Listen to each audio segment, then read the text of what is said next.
Welcome to the Balanced Leader podcast, where we tackle the ultimate challenge for leaders, achieving peak performance without sacrificing your well-being. If you're ready to lead with clarity, energy, and impact without burning out, then you're in the right place. I'm Rob Hills, your leadership and wellbeing coach, and in each episode, I'll give you the insights, tools, and strategies that will enable you to thrive. Today, I'm joined by Alfred Chidembo, a leadership coach, professional speaker, and facilitator who brings the powerful African philosophy of Ubuntu to workplaces and teams. Alfred's remarkable journey has taken him from a small village in Zimbabwe to becoming an influential voice on compassionate leadership across Australia. We'll explore how Ubuntu, the belief that I am because you are, can transform workplace culture, foster belonging, and help leaders balance high performance with genuine well-being. So let's dive into today's episode with Alfred Chidembo.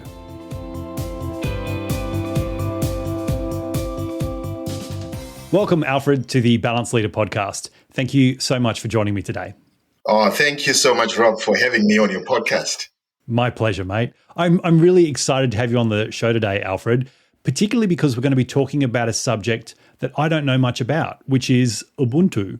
But before we're going to jump into that, can you share a bit about your journey, where you've come from, what led you to Canberra, and the work you do today?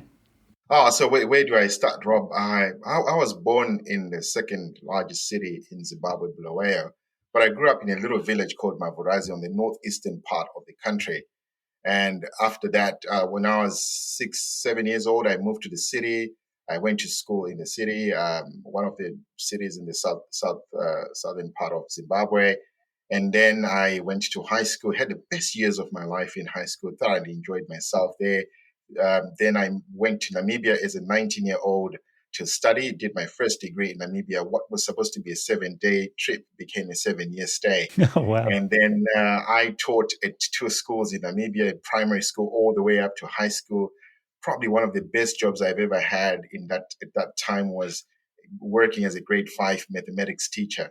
And then I packed my bags and went to South Africa, went across the border to South Africa to do an honors degree in chemistry. And then after that, I did a master's degree. Then I got a scholarship, Rob, to come to the University of Wollongong to do my PhD and worked in the startup space for 3 years while I was still in Wollongong.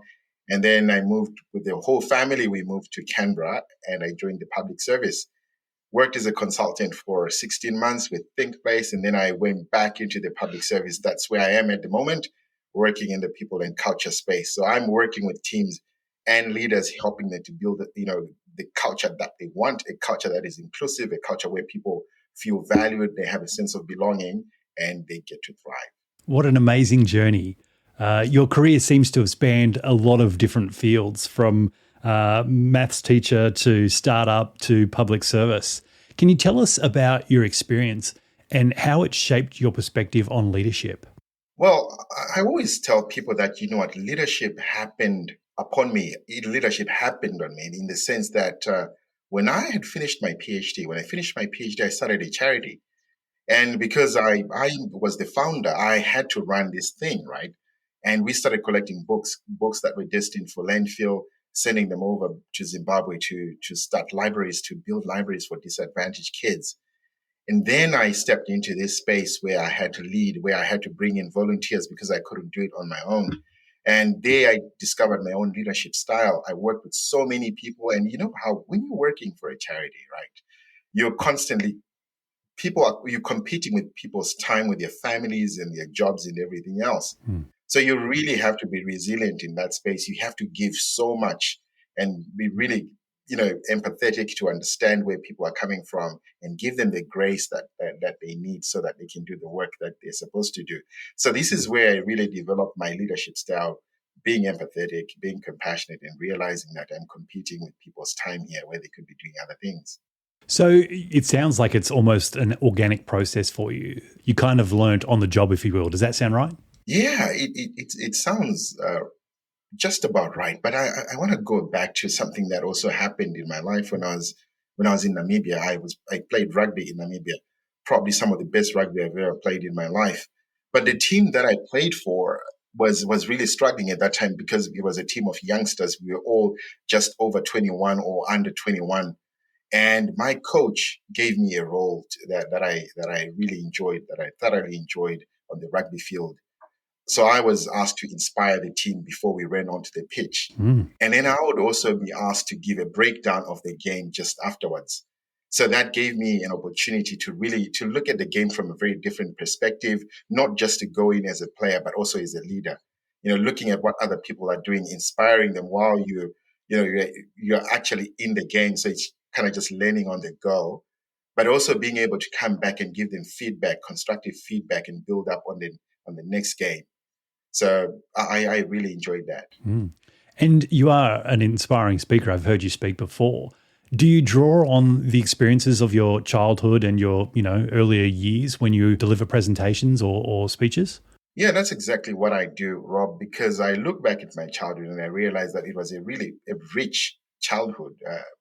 Imagine growing up in a little village in Zimbabwe where there's no running water, no electricity.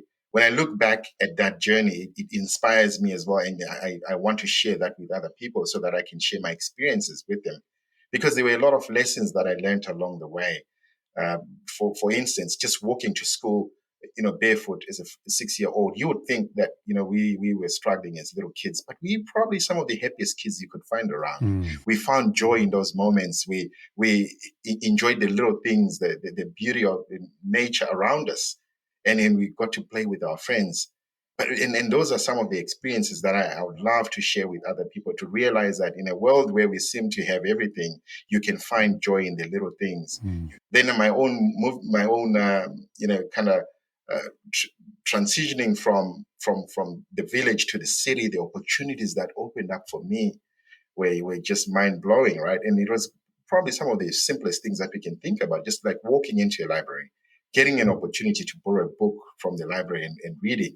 That for me was just amazing, right? So I try to find stories in all the things that I go through, or also the places where I go, the conversations I have with people, because I think that's the biggest research field you can ever tap into. How much does gratitude play a part in your life, in your leadership? Absolutely, but also in your life. In my culture, we have a saying which says, being ungrateful is worse than witchcraft. So you just lead with that. You just lead with gratitude, and it's all about intentionally stopping or pausing to look back on your journey and to acknowledge those who have helped you, those who have come along the way and lifted you up when you couldn't do that for yourself, those who saw the vision and the dream for you when you couldn't see it for yourself. But it takes that intentional, pause, reflecting on what other people have done, and just naturally, going back to them and saying, hey, thank you for what you did for me. I really appreciate this. So that's what I've done. I don't know where that came from, but I think it also comes from the upbringing. I remember growing up in the village with my mom. She used to teach us all these things, to say, hey, go back and say thank you. You need to be grateful for some of these things that come your way, because had it not been for other people, you wouldn't be where you are. And that's a testament to my own life, Rob, in the sense that I went to study in Namibia all because of my sister who had a vision for me. Mm. And I thought it was going to be a 7 trip. It became a 7-year stay. And I look back and I realized that if my sister had not convinced me to go on that trip with her, I wouldn't have ended up in Namibia. I wouldn't have got to play the best rugby of my life in Namibia. I wouldn't have made the friends that I made in Namibia. But while I was studying in Namibia, my siblings stepped up as well. You know what? My mom sold our home, Rob. Wow. My mom sold our home, a big 4-bedroomed house, comfortable place that we lived in, so that I could go to university. Talk about unconditional generosity. Yeah. And it'll be really, really sad if I don't pause and reflect and look back and say thank you to somebody who's done something like that for me. And this is where the Ubuntu philosophy comes in. It's within you. It's here. It stays here, and it compels you to say thank you. It compels you to be grateful for the little things, even the big things. Mm. And it's interesting there. I imagine some people don't or haven't heard the term Ubuntu before. So can you tell us a little bit about it, what it means and what it means to you. Yes, the ancient African philosophy of Ubuntu says, I am because you are because I am. And that's literally just scratching on the surface, Rob, because it's a deep philosophy. Mm. Ubuntu is all about compassion, it's all about empathy. And this is how we try to describe it, in the English language. But in our culture, it's not just, it's not just language that we use to describe it. It's the way that we live our lives. It's the way that we show gratitude. It's the way that we show generosity. It's the way that we lead with empathy. The way that we show compassion to those who are struggling. It's the way that we celebrate wins together as a community, as a collective. It's the way we resolve conflict. It shows up in everything that you do. And there's no written contract. It's an unwritten contract that even when you're meeting somebody, when you're greeting somebody, it's that simple, right? For us, because we grew up with the language. So when I'm greeting you, Rob, and I meet you on a path, I ask you, "Waswera say?" It's like, or Wamuka say, "How did you wake up this morning?"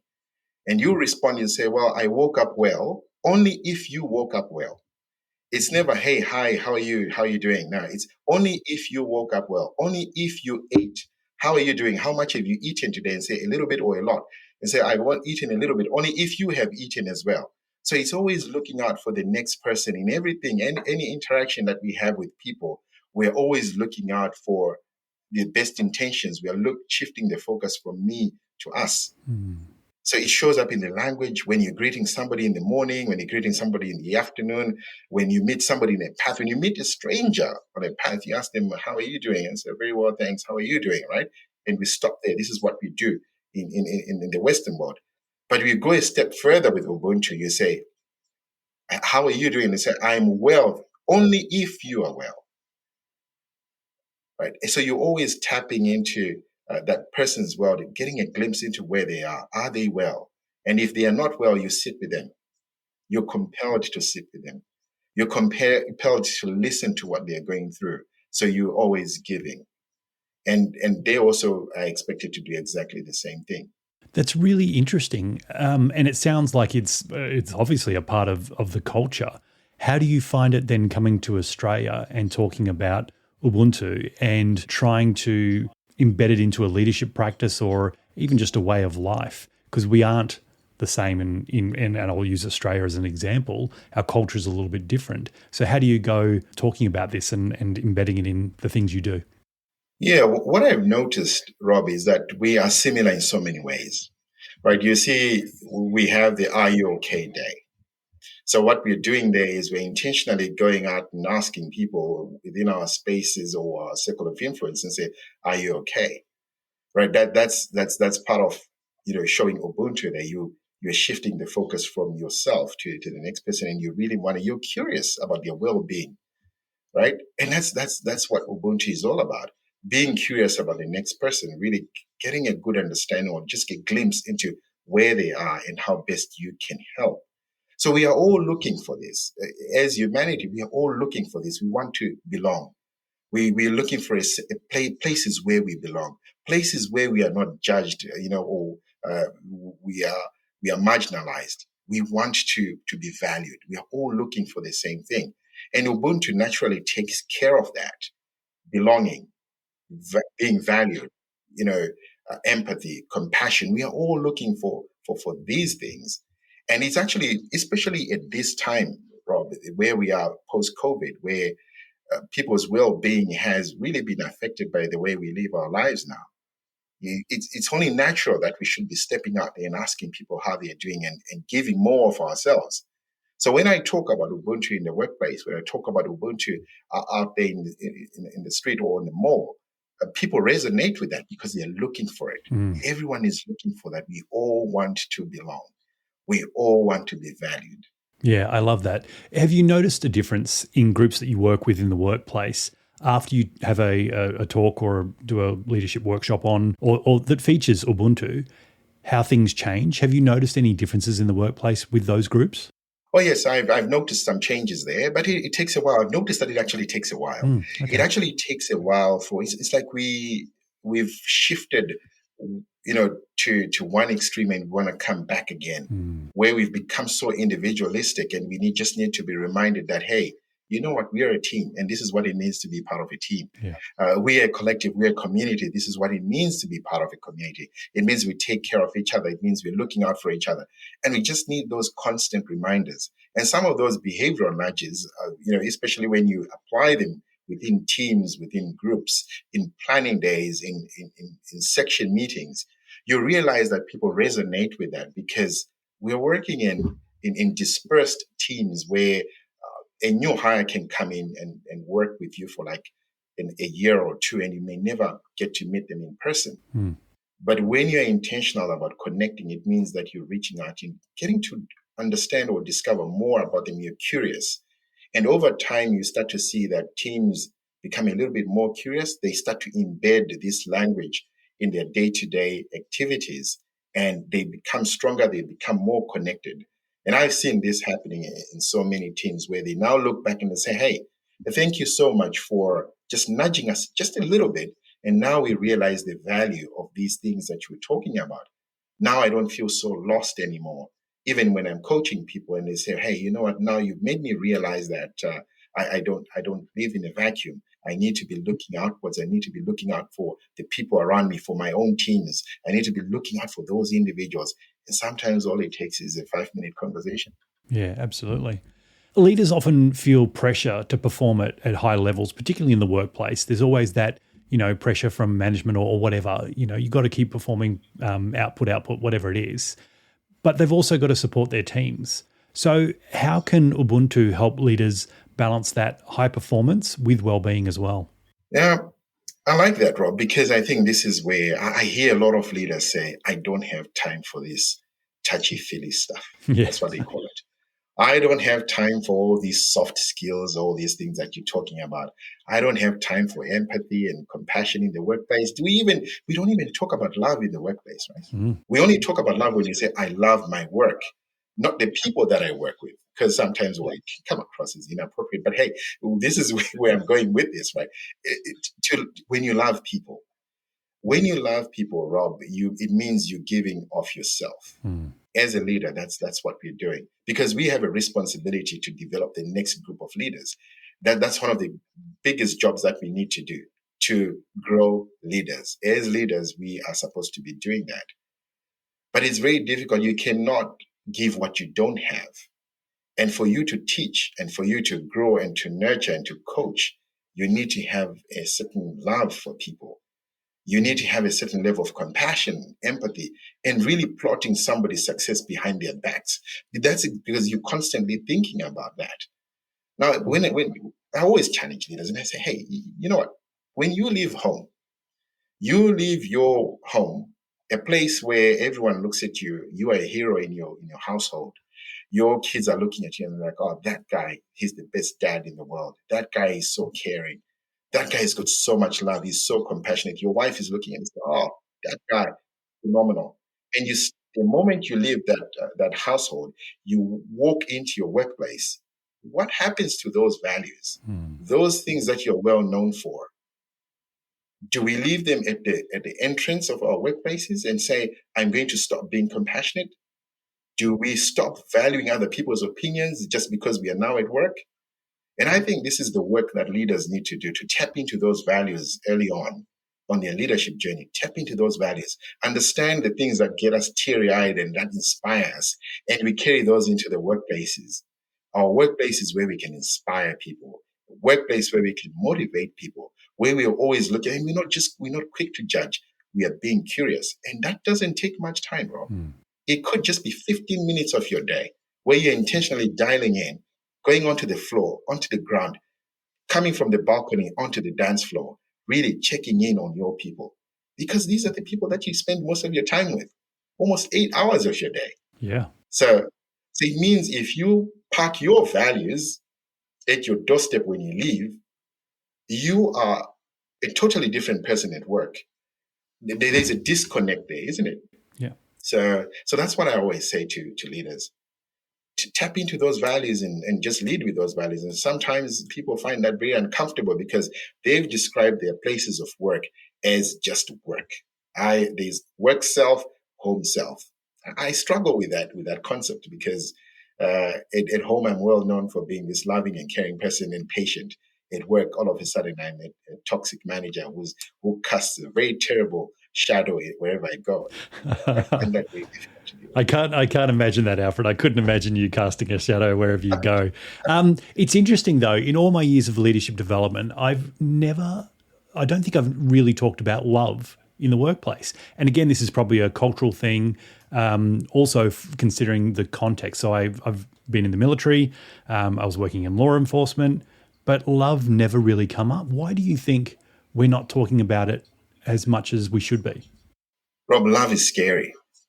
Love is risky. And we don't want to deal with stuff like that. And I've noticed a lot of managers, even things like compassion and vulnerability, they don't want to deal with that because it's very uncomfortable. But if you can safely say, you look at yourself and you say, I love people, and you're honest with yourself, the way you interact with people, Rob, right from the get-go, the way you're dealing with that difficult employee, that difficult teammate that you have on your team, the way you deal with your high performer, your most amazing, you know, employee, it changes.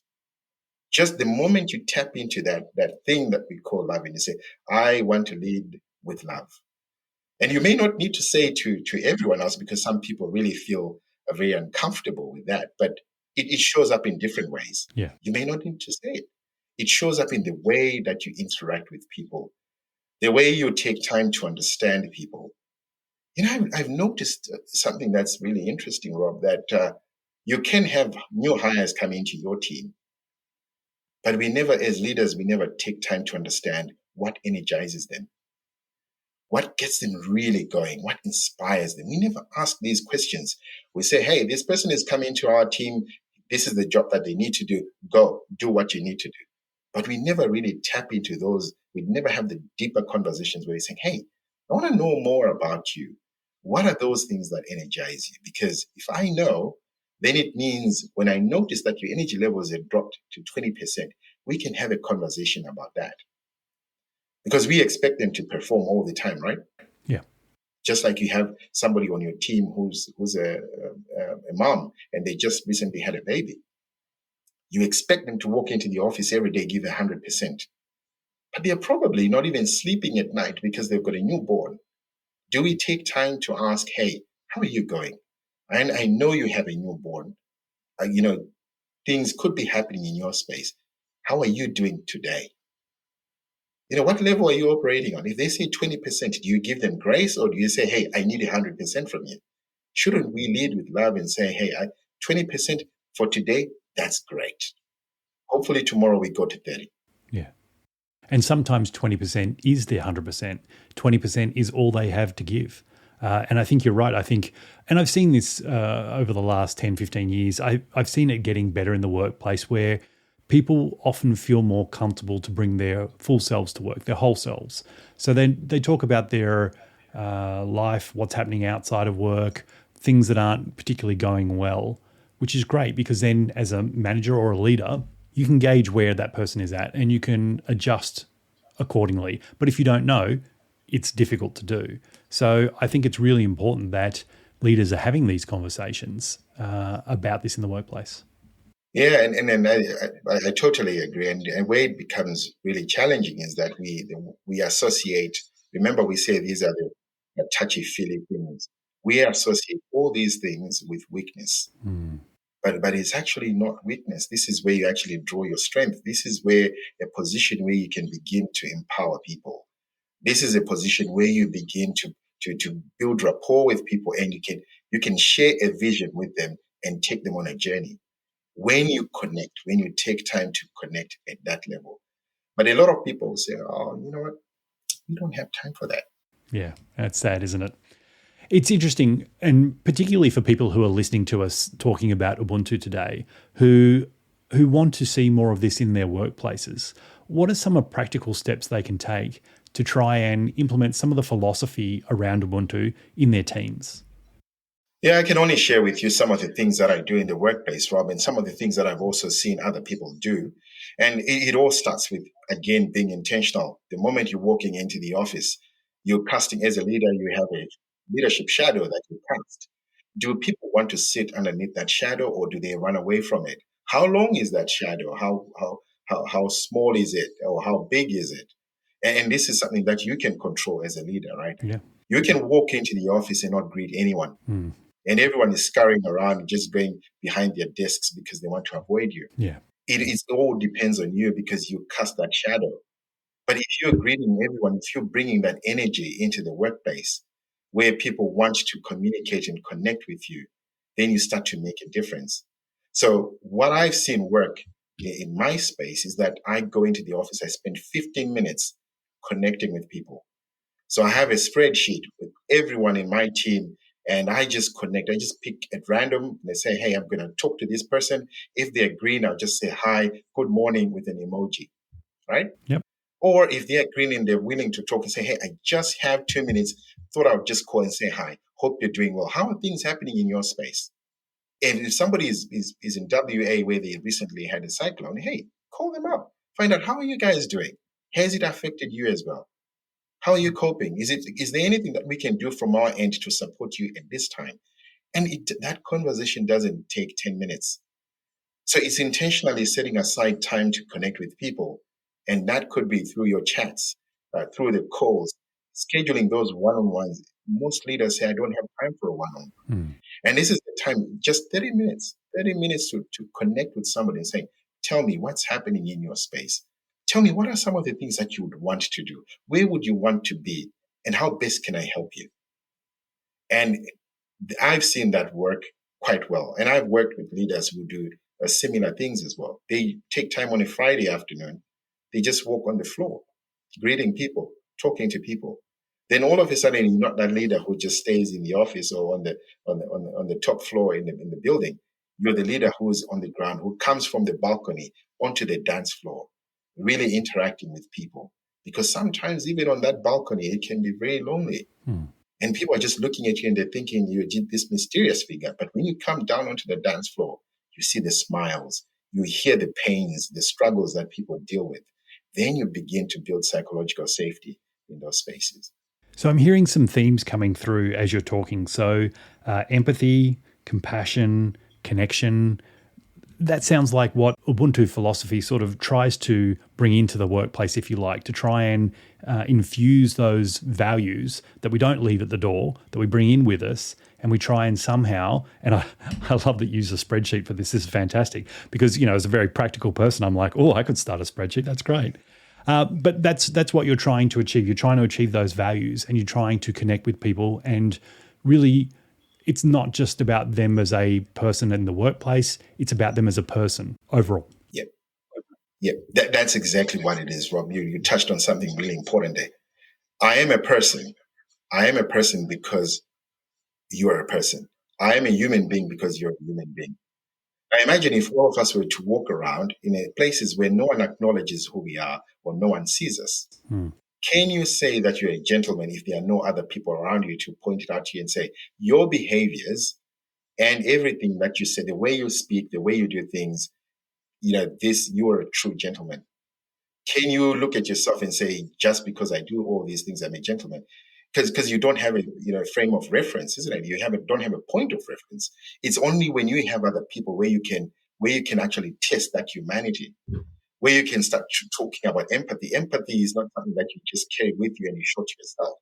It's when you show it to somebody else, then it becomes alive. Generosity doesn't mean anything if you're just you as an individual. It's a transaction with somebody.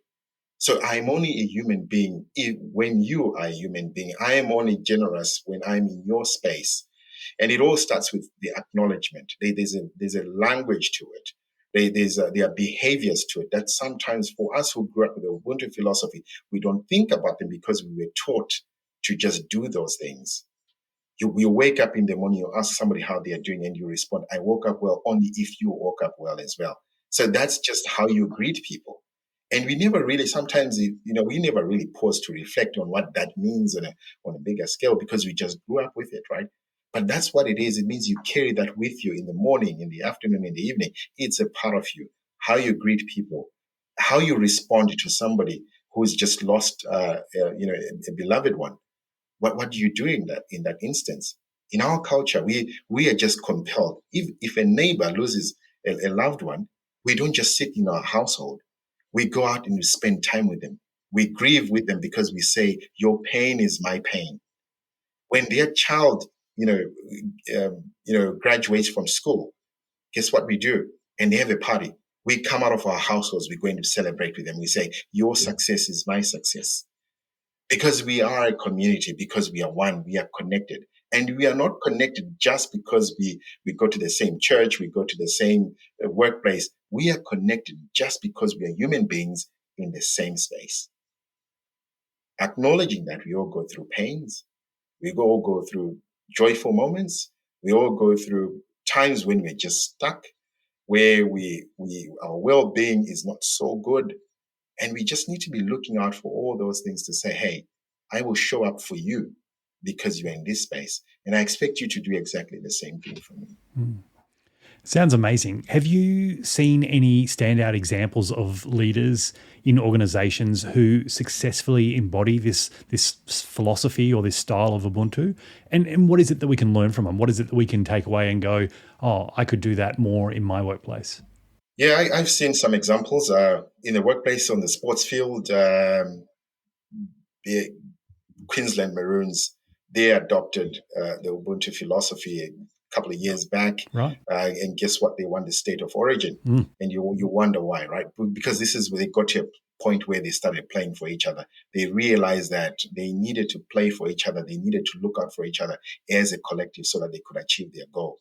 And you can tie this to Patrick Lencioni's 5 dysfunctions of a team, which you can flip, for high performing teams, and say, we hold each other accountable, we are vulnerable, and we committed to making decisions quickly and so that we can achieve our goals, right? Yep. But there are leaders who've done, similar things in their workplaces where they've created great cultures. I've seen this happening with some people that I worked with, where you had a flat structure. You felt safe to raise your concerns. They created this environment which was just safe, allowing people to air their views, even their ideas, no matter how silly they sounded. But there was always somebody who was there to listen and be able to guide and to give advice. And I've seen that happening. And those people, what I've noticed with all these people is that they put people first. They are focusing on other people instead of themselves first. It's not to say you neglect your own well-being. No, it's you serving. You're serving other people, because when you serve, you feel good. It feels great, and then you want to be to be part of a team like that. So I've seen leaders who do that, and leaders who walk on the floor every day, checking upon people's well-being. Yeah, I really love your point there about seeing leadership as a service, being, it is you're giving back, you're doing something, and then putting others first. And I think, again, in our workplace culture, sometimes we focus more on competition than we do on collaboration. So it's good from a leadership perspective if leaders can take a step back and just go, "You know what? I need to put the team first. We need to put others first. And if everyone succeeds, then I succeed." And I think what a great way to lead. Yeah. When you succeed, I succeed, your success, my success. It's all these things around it, Rob, which I think, when you lead with that, you empower people. Now, some leaders would say, "You know what, I have my KPIs. We need to do this." But imagine if you have one person out of 10, in a team of 10, you have one person who's just not engaged. What happens? It means you only have 90% of your team who are actually doing the work. But it also affects other people. So you could come down to about 80% or maybe 70%. But if you were to have a conversation with that person and you inspire them, guess what? They will also inspire other people. And it's not to say that we are neglecting the work, because that's what people say, "I'm neglecting the work." This is the work. This is the work, because when you inspire people, they'll give 120% without even thinking about it. Then you start to hit your KPIs, right? Once those people feel valued, they will give you so much more. They want to come to work. They look forward to Mondays. Instead of them, developing a narrative where they say, "Oh, thank God it's Friday." They say, "Hey, we're looking forward to Monday. We're looking forward to going back to work because you've created an environment where they can thrive, they can give so much more, and they are allowed to explore, to be innovative, to bring new ideas into that space." They just flourish, right?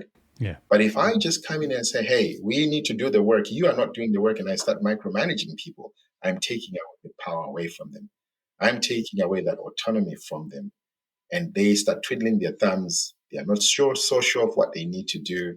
And before you know it, productivity just begins to drop. Yeah, and I've seen that so many times in the workplace where there's a toxic culture and the leader's response is to just drive harder, push harder, focus on KPIs, focus on tasks, but they don't get the results and they wonder why. If they just applied a little bit more compassion, a little bit more empathy, a little bit more people skills, then people respond to that. People will give you much more discretionary effort when they feel like a part of a team, when they feel inspired to do so, than if you try and ride them into the ground. Yep, yep, that is so true. Boston Celtics from the 2018, they adopted Ubuntu philosophy as well, and they won the championship that year. But again, this is a really good story so that we can pick those parallels between what they did and what one can do in their teams, even at work. You always have new hires coming in. You always have these people who say, "I've been here for 20 years or 25 years. I know what we're doing." And guess what? The moment you hear that, you know that there's no way we're going to be innovating here because these people are set in their ways. And that's exactly what the Boston Celtics were dealing with. They brought in the three big guns, these guys who had won championships in other teams, and they're coming in with big egos, right? But when they adopted Ubuntu philosophy, they learned that I need to put I need to put the team first before you know my own ego. I need to put my ego aside. If I can learn to play with these guys here, and it doesn't mean that you're being soft. No, no, no. You're just understanding the environment that you're in and saying this is what the team needs and sacrificing self for the team, for the community, for your uh, department or division or whatever. So that's exactly what they did. Once they got that concept, once they understood that Ubuntu is about, shifting the focus from me to us as a collective, we play for each other. Even when things are not going so well, we look out for each other. Even when we are winning, we celebrate together. Once they got that, they won the championship. And that could be the championship that you're playing in your own organization, right? Where you realize that other people bring in their own egos, other people bring in their own different experiences from wherever they're coming from. But instead of elevating those egos, you're saying, how do we tap into this energy and bring it together for the benefit of the team, for the benefit of the collective? And I think that's such a great reminder and a great takeaway for people is that if we put the team first and if the team wins, then we win. So I love that. Alfred, what's one question I didn't ask today that maybe you'd hoped I would have? And if I did ask it, how would you have responded? Oh, Rob, now you put me on the spot there. I'm thinking,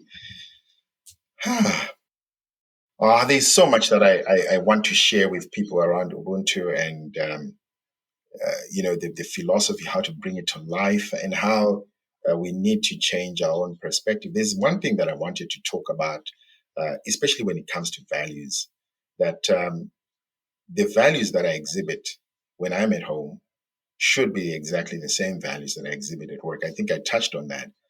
But it's not just putting it down on paper and saying this is what we're going to do or having the values written up on a wall for your team. It's actually living out those values wherever we go. So one of the things that I've started doing, because I love connecting with people, I get energy from people.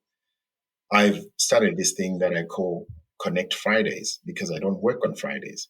So I just meet up with people and have chats. If it means we're sitting by the park bench, we sit there and we just talk.